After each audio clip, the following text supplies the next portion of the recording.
In this video, I'm going to show you how to capture cinematic nature B-roll with your iPhone. And I'll be using the iPhone 13 Pro Max. We're going to shoot everything handheld, so no gear needed. We will be just using our phone. And if you stick till the end, I will show you how I edit a cinematic nature B-roll sequence on my iPhone using InShot. What's up everyone, Bennett Grazer here with smartphonefilmmaking.com, the epic online course where I teach you how to shoot professional looking videos with your smartphone. And today we're at the Greifensee and we're going to capture some beautiful nature scenery, and I'm going to show you exactly how I captured those smooth handheld shots so that you can do it for yourself. And right now it's super hot, I'm sweating, but I still have to do this video, so let's not waste any time and get started. So before we start, let me first show you the camera settings I will be using. So let's open up the native camera app, and I will be shooting everything in 4K 60 frames per second. 4K has more detail and allows me to reframe the shot, and 60 frames per second allows me to slow down the footage to create a more dramatic effect. And also the shots will be much smoother when shooting handheld. So the first shot we're going to create is a revealing shot. I will use this dead branch over here and sort of reveal the location so that the audience knows where the scene takes place. And for that, I will be using the ultra wide angle lens, and I will be holding the camera this way because it provides more stability and have this 3-point contact. And I will be creating an upward movement to reveal the location. And before I do that, I'm actually gonna tap hold on the screen to lock the autofocus and auto exposure. This way, no changes occur. And this is really important if you want to make your videos look professional. So with that said, let's create our revealing shot. I'm gonna move down and I'm gonna place the camera behind the branch, and once I'm ready, I'm gonna press the record button and then move up. Okay. And I always like to do a safety shot, so I'm gonna do the shot again so that I can pick the best one later in the edit. And go.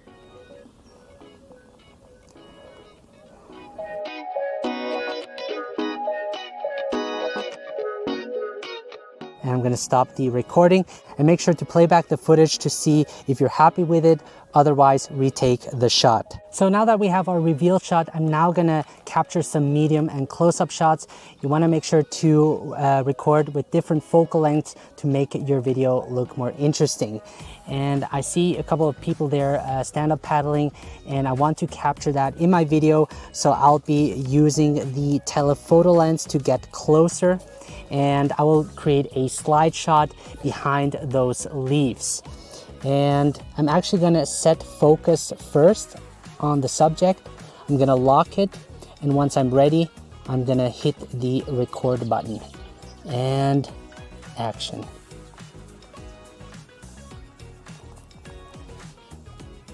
All right, I'm gonna do another one, and go.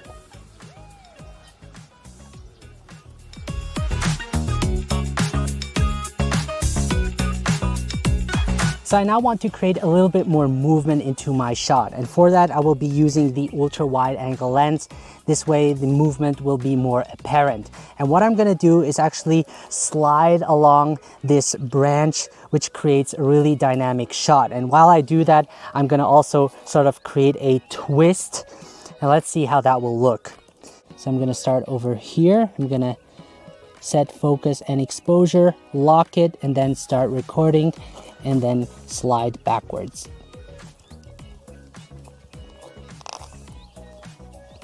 Okay, let's try that one more, and go.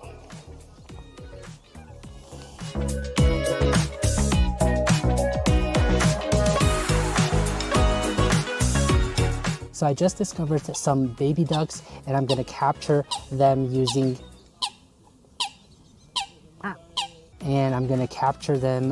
the telephoto lens. This way I can get close enough, and also I won't be scaring them off. I'm also gonna create more of a low shot. I wanna get on eye level with them.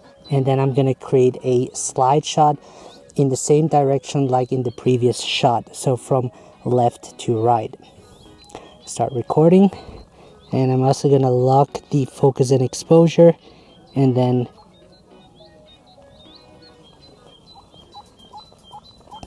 I'm going to create a safety shot.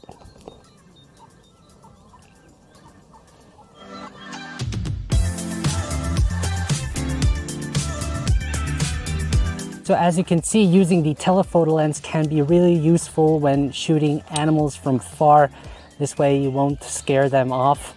And I use it quite a lot. And if you don't have a telephoto lens, you might consider getting the one from Sandmark, which is great too. I will leave a link in the description below. Now for my next shot, I'm gonna film that boat over there. You want to have subjects in your video that are moving. So I'm a bit too far away.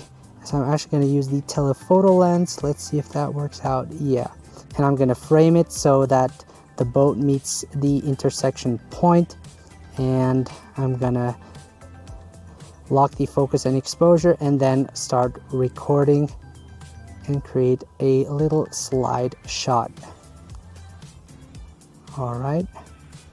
And I'm going to do it the other way. Okay, that looks really nice.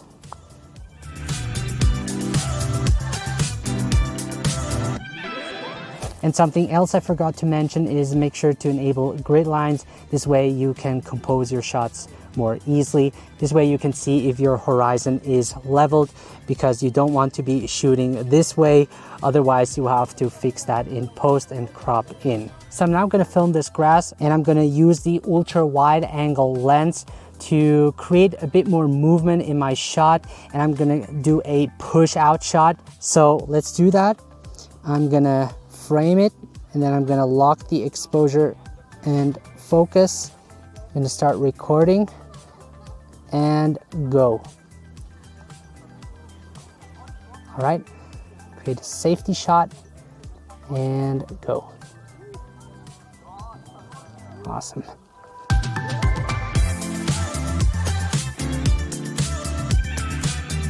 So this is going to be the second last shot. I'm going to capture that house over there because I'm going to add some foreground using these leaves, and we have the house as the midground and the mountains as the background, and this helps create a three-dimensional video. So I'm going to lock focus and exposure on the house, and once I'm ready, I'm going to do a slide shot and start recording and go. Looks really nice with the mountains. I'm gonna do a second shot.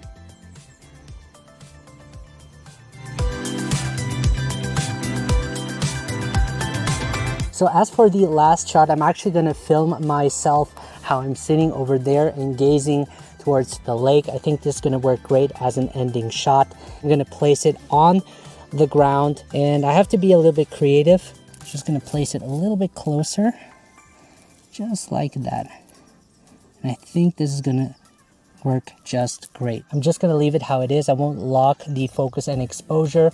And because I have the Apple Watch, I can actually use it to frame myself. The great part about having the Apple Watch is that I can also record from a distance. So let me just adjust the composition. All right, I think that looks great. I'm gonna now position myself. All right, I think this is gonna look great.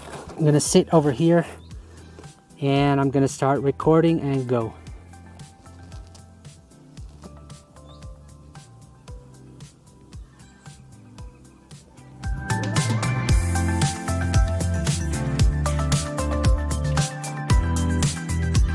And that, my friends, is our final shot. Let's now head back home and edit the footage together. So I'm now back at home, and we're now gonna edit the clip on my iPhone. And the great part about using a mobile editing app is that you can basically edit from anywhere. That's why I'm here outside at my balcony, enjoying the nice weather. And that is really one of the advantages when editing on a mobile app, is that you don't have to be dependent on a location.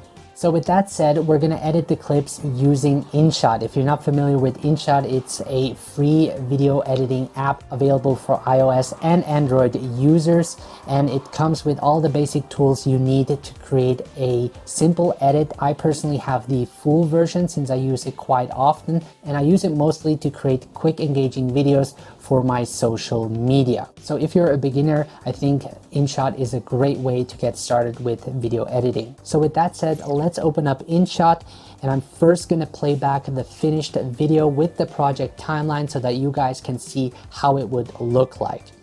So I'm gonna open the finished video project, and I'm now gonna play it back for you.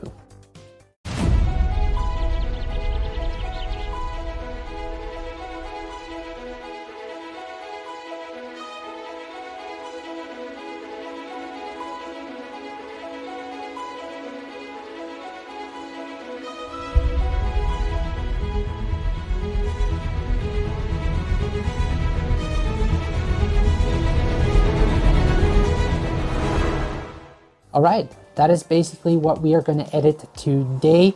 So we're going to start with a new project. So select video and then new, and then I'm going to import the clips that I shot starting from here, and then hit the check mark.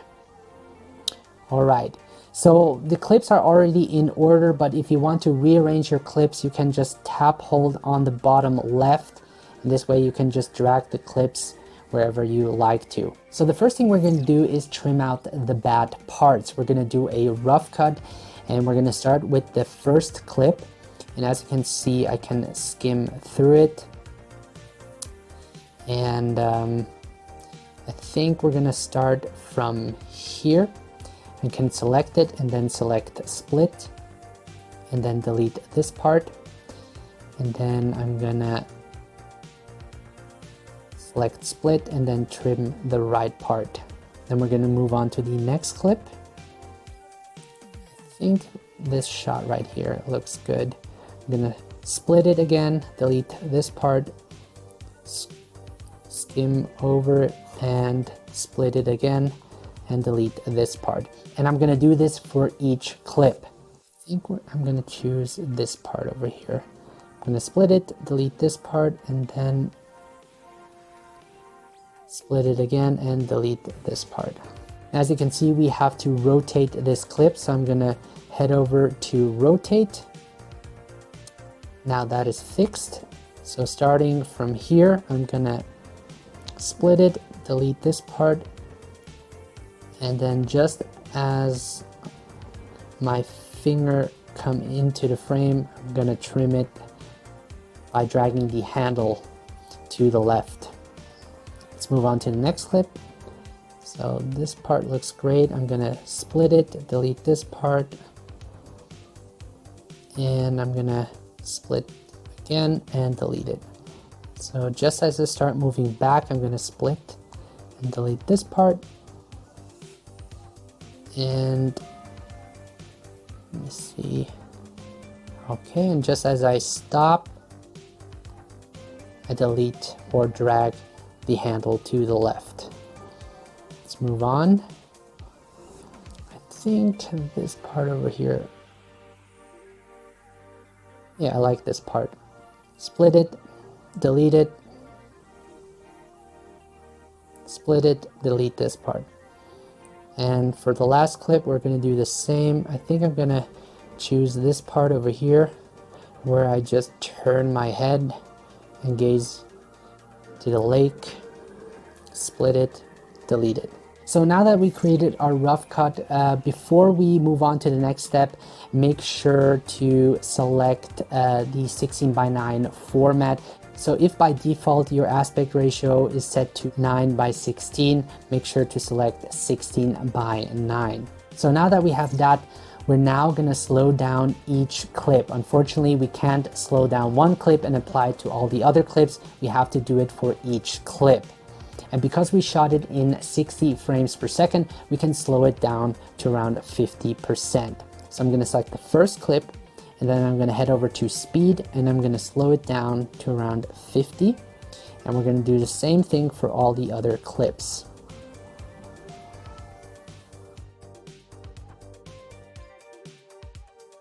So now that we slowed down each clip, let's now import the music. And I get all my music from Artlist. If you guys are interested, you can get 2 months additionally for free by using the link in the description below. So I already airdropped it into InShot, and I'm gonna add it by selecting music and then select music again and then import it. and that is the song we're going to import. Okay. And I actually created a shorter version of it because the original song is around, I think, 3 minutes long. So right now I'm going to select the short version, select use, and it now added it on top of the clip. So I hit the check mark, and now I can start editing to the music. So I'm going to play it back. So as you can hear, there's a rise at the beginning, and I'm going to create a speed ramp at the beginning so that it fits with the song. So I'm going to select the first clip, then head over to speed, and then I'm going to select curve. And as you can see, everything has been slowed down to around 50%. So I want it to start slow and then speed up fast and then slow back down again. And to do that, I'm going to drag this part over here to around 2, 2.5. And then this part up here to around 8. And I want it to look as smooth as possible, so I'm going to play it back. Okay, this has to happen quicker, so I'm going to drag this part over here and this part over here. Let's play it back. All right, that looks great. So let's hit the check mark and move on.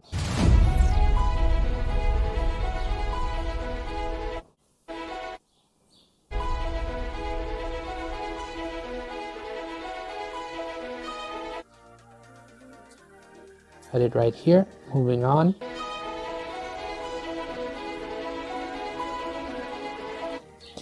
I'm gonna actually make this longer.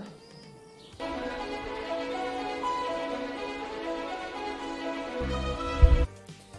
gonna make this longer too.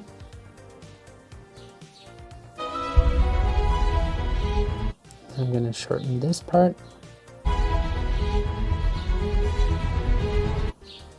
Shorten this part again.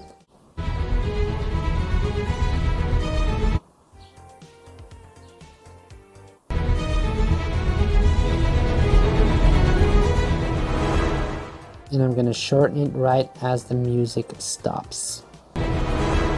So now that we have that, I'm now going to add a blank at the end of the clip so that it cuts into black. And I'm going to select it, and then I'm going to head over to Canva, and then I'm going to choose background.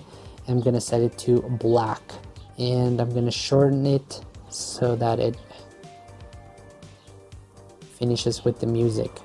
Let's play it back. All right, it looks great. So now that we edited to the music, I'm now gonna check each shot and reframe them to create a more pleasing look. So the first clip actually looks good. We're gonna leave it how it is. This part looks good too.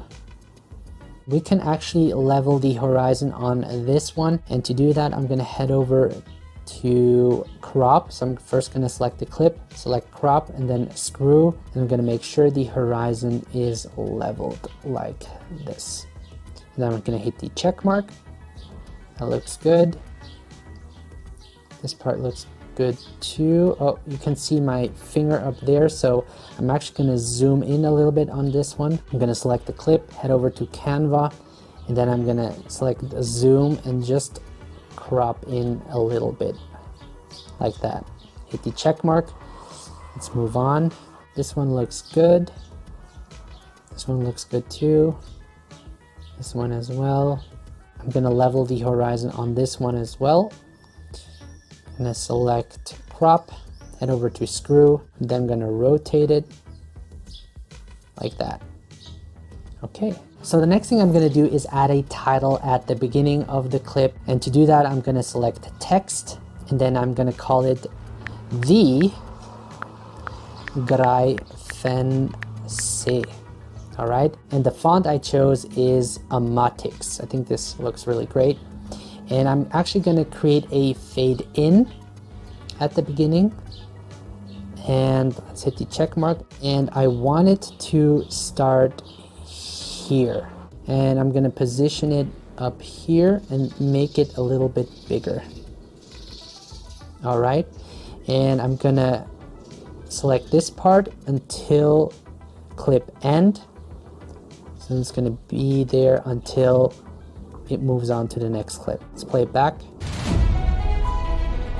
All right, looks good. And that is how you basically add a title. Now the next thing I'm going to do is add a zoom in effect at the end. And to do that, I'm going to select filter and then hit effect. And then over here I have zoom, slow zoom in. And I want to shorten the value to create a slow zoom in. I think this looks great.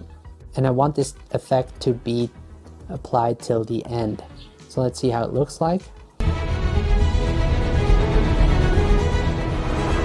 All right, pretty awesome, right? So the next thing we're going to do is apply a color filter to all of the clips. And to do that, I'm actually first going to select this part of the video so that I can see how it would look like. I'm going to select filter, and then over here I have different color presets to choose from. And since I have the full version, I have more options. And I'm going to select this one over here, and then I'm going to reduce the intensity to around 70. Okay. And if I want to, I can also adjust, the contrast, tint, saturation, all of it over here. But I'm going to leave it how it is. I want to keep it as simple as possible. And once I'm done, I'm going to select the double check mark and apply it to all of the clips. All right, and as you can see, it has been applied to all clips. Now to make our video look even more cinematic, we're going to add a letterbox on top of the entire video. And I have letterbox available for free on my website that you can download. So to add the letterbox, select pip, which is picture in picture, and then I'm going to select the PNG letterbox file. And as you can see, it's over here, and I now only need to adjust the scale so I can increase it, and it fits perfectly. And I want the letterbox to be applied on the entire video, so I'm going to select the arrow key, and then I'm going to select the video end. And this will apply it to the entire video. So let's play it back. All right. Looks pretty awesome, right? Now, once you applied the letterbox, you might need to adjust the framing again, and I'm going to show you how you can do that. So for example, I might want to drag this a little bit downward, so I can select this clip, head over to Canva, and then just drag the clip down a little bit like so, and then hit the check mark. And as you can see, the clip has been dragged down a little bit. Now the next thing I want to show you is how you can add sound effects. I'm going to add a bird sound effect at the beginning of the video, and to do that I'm going to head over to music, select effects, and then head over to birds, and I'm going to select the bird number 8, right? Use, and I'm also going to reduce the volume of it to around 2. All right, hit the check mark, and when I play it back,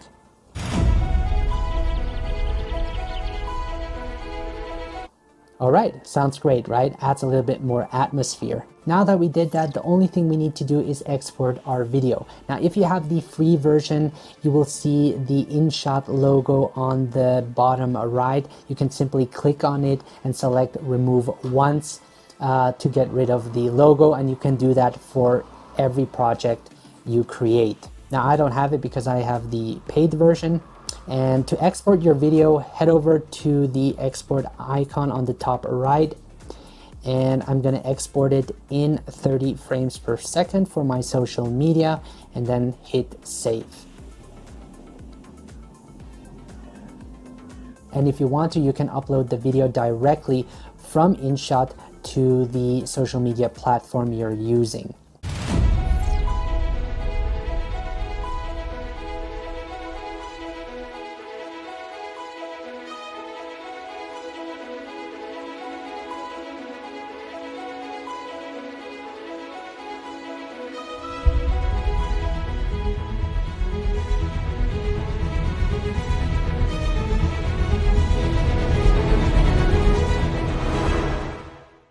So that is how you film and edit a cinematic nature B-roll with your iPhone. I hope you found some useful tips from this video. Now, important is that you go out and practice. I assume most of you have a forest nearby, so make sure to apply those mobile filmmaking techniques for yourself when you go out and shoot. That is the best way to develop your mobile filmmaking skills. So yeah, it has been a long day. Thank you so much guys for watching. Now, if you guys want to learn more, make sure to head over to smartphonefilmmaking.com, which is my online course where I teach everything I know on how to produce cinematic and professional looking videos on your smartphone. And I'm running a sale this week where you can get 30% off using the code SF30OFF.